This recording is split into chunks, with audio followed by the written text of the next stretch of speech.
The folks in Macomb County are very aware of what goes on around this county, and my job as a sheriff in town is to maintain my duty as sheriff and keep peace in our city. As a sheriff, you see a lot of things happen day by day, and my job is to keep my feelings aside and do what is right for Macomb. Before the Tom Robinson and Mayella Ewell trial, I did my duty as sheriff to advise Atticus Finch about the angry mob that was headed to his house.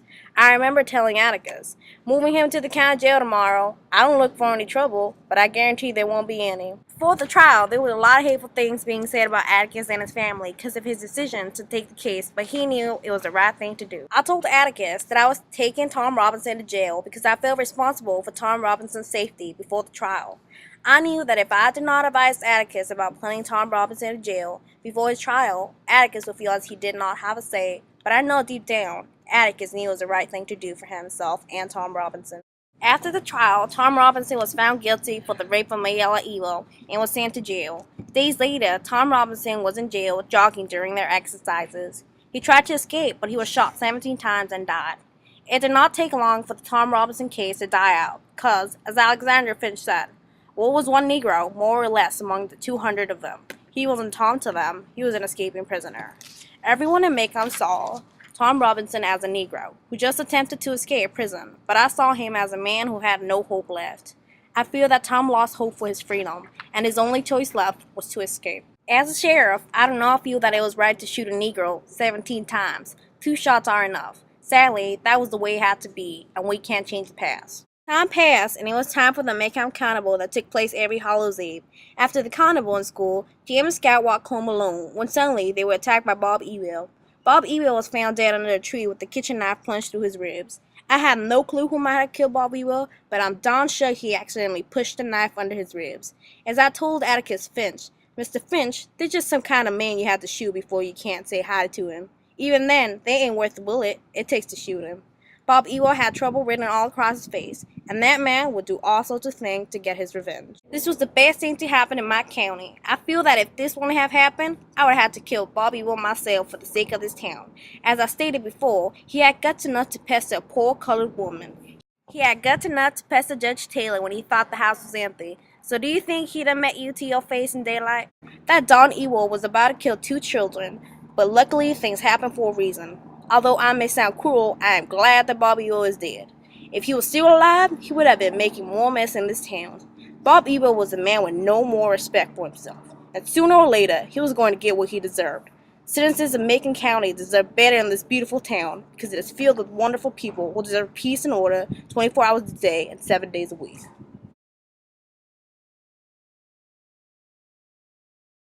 Hi, I'm Tom Robinson.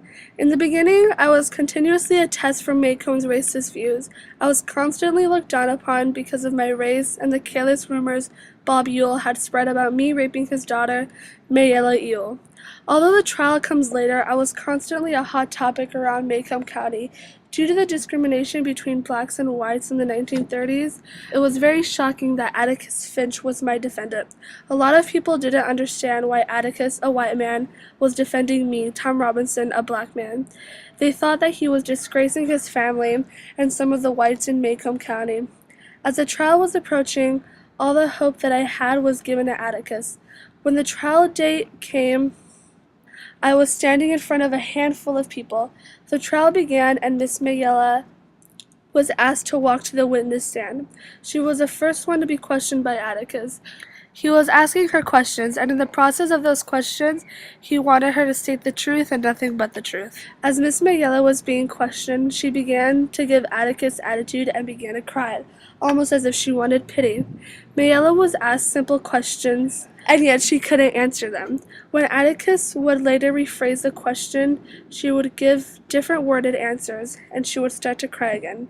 She kept pointing out that Atticus was making fun of her. More and more questions were approaching Mayella.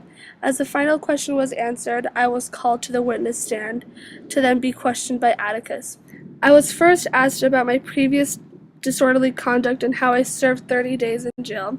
Then I was asked if I was acquainted with Miss Mayella, and I said I was, because I had to pass by her house to and from work every day. I was later asked if I had ever spoken to her, and I said yes, I have. I then explained that she once asked me to help her bust up a cheerful robe for her. I was then asked if I had gone onto the property again after that, and I said yes. She always had told me to do things for her when I would pass by her home, and I would never once be paid to do any of it. I was glad to do it. I knew that Atticus was trying so hard to make me seem like an innocent man.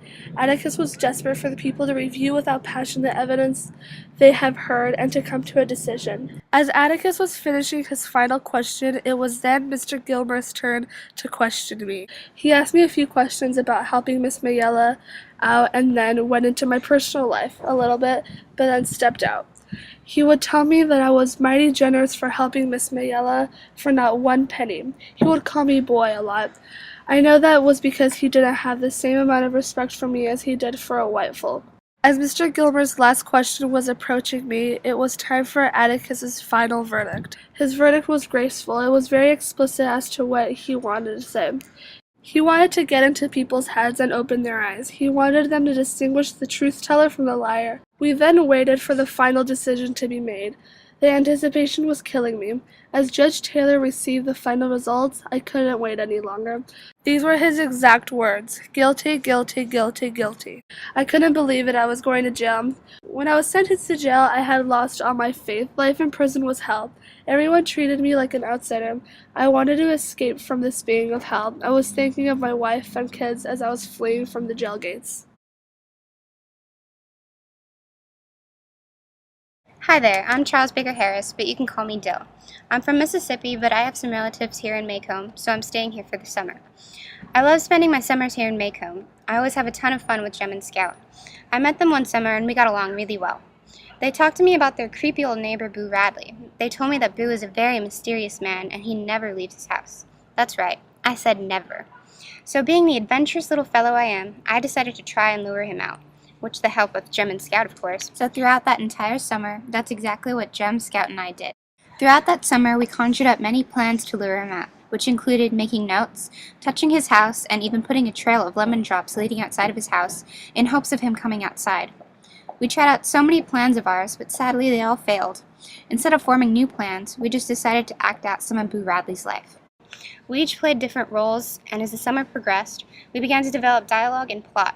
We reenacted scenes from Boo Radley's life, like the time he stabbed his dad in the leg with a pair of scissors. Ouch.